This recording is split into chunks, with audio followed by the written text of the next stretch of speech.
శంకర కంచికామకోటి పీఠాధీశ్వరులు నడిచే దైవం జగద్గురువులు శ్రీ శ్రీ శ్రీ చంద్రశేఖరేంద్ర సరస్వతి మహాస్వామి వారి 133వ జయంతి మహోత్సవాల సందర్భంలో భాగంగా హరిద్వార్లో అనేక ధార్మిక ధర్మ కార్యక్రమాలు నిర్వహిస్తూ అందులో భాగంగా మరి అక్షయ తృతీయ రోజున సహస్రయతి భిక్షావందనం చేసుకోవడం, మరి ఇవాళ రోజున ఇక్కడ అంధాశ్రమంలో మరి అనేక మంది అక్కడ ఈ అంధులుగా ఉన్నటువంటి వారందరికీ కూడా ఆశ్రమంలో అనేక మంది ఉంటే వారందరికీ కూడా మరి సరుకులు అవన్నీ ఇవ్వడం జరిగింది. ఇవాళ మరి ఇక్కడ ఇదే రోజున స్వామివారి జయంతి సందర్భంగా కుష్టు ఆశ్రమంలో మరి ఇక్కడ అనేక మంది ఇక్కడ ఈ కుష్టు సంబంధించినటువంటి వాళ్ళు అనేక మంది ఉన్నారు.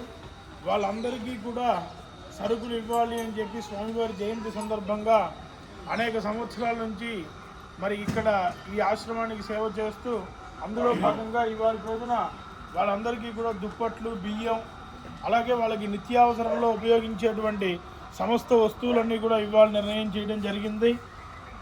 అనేక మంది భక్తులు ఈ కార్యక్రమానికి సహకరించి ఉన్నారు. వారందరికీ కూడా స్వామివారి అనుగ్రహం పరిపూర్ణంగా ఉండాలి.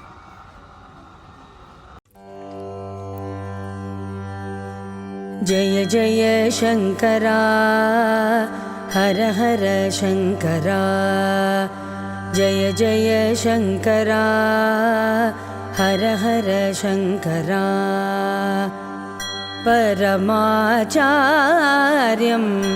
चिन्तयेयम्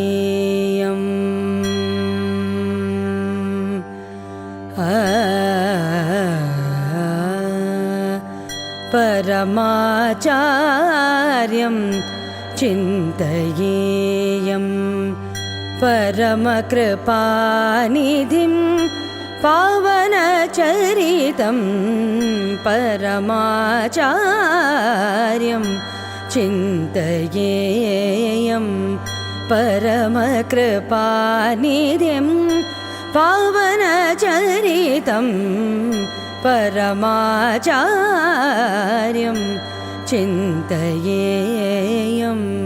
परमकृपानिधिं पावनचरितं, परमाचार्यं चिन्तयेयम्।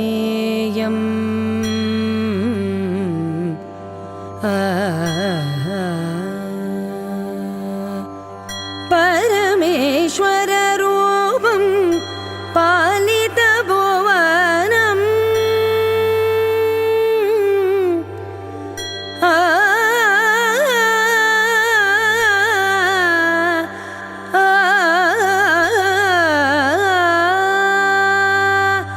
परमेश्वर रूपं पालितभुवनं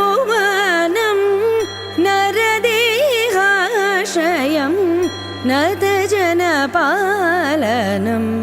परमेश्वर रूपं पालितभुवनं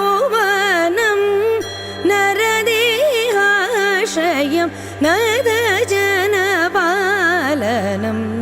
परमाचार्यं चिन्तयेयं, परमकृपानिधिं पावनचरितं, परमाचार्यं चिन्तयेयम्।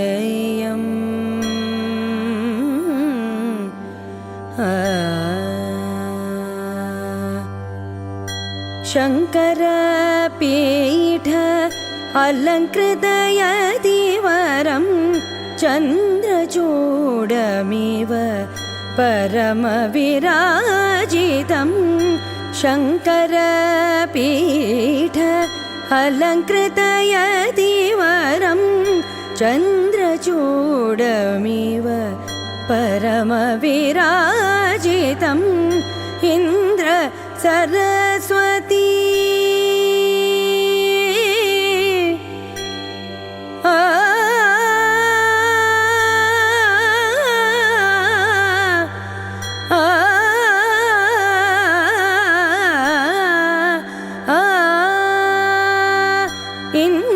सरस्वती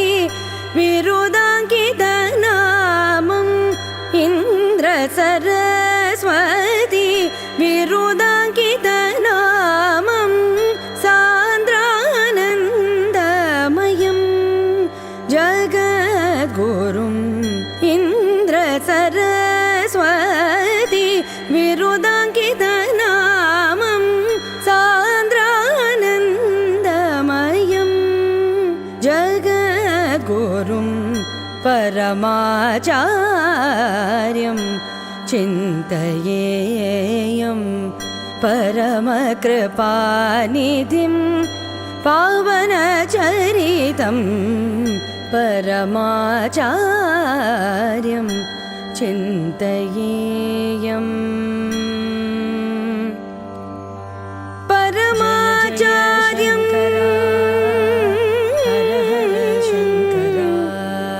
जगद्गुरुं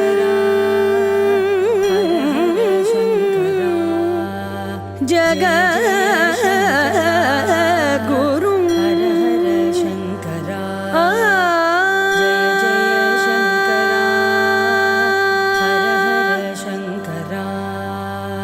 जय जय शङ्करा हर हर शङ्करा जय जय शङ्करा हर हर शङ्करा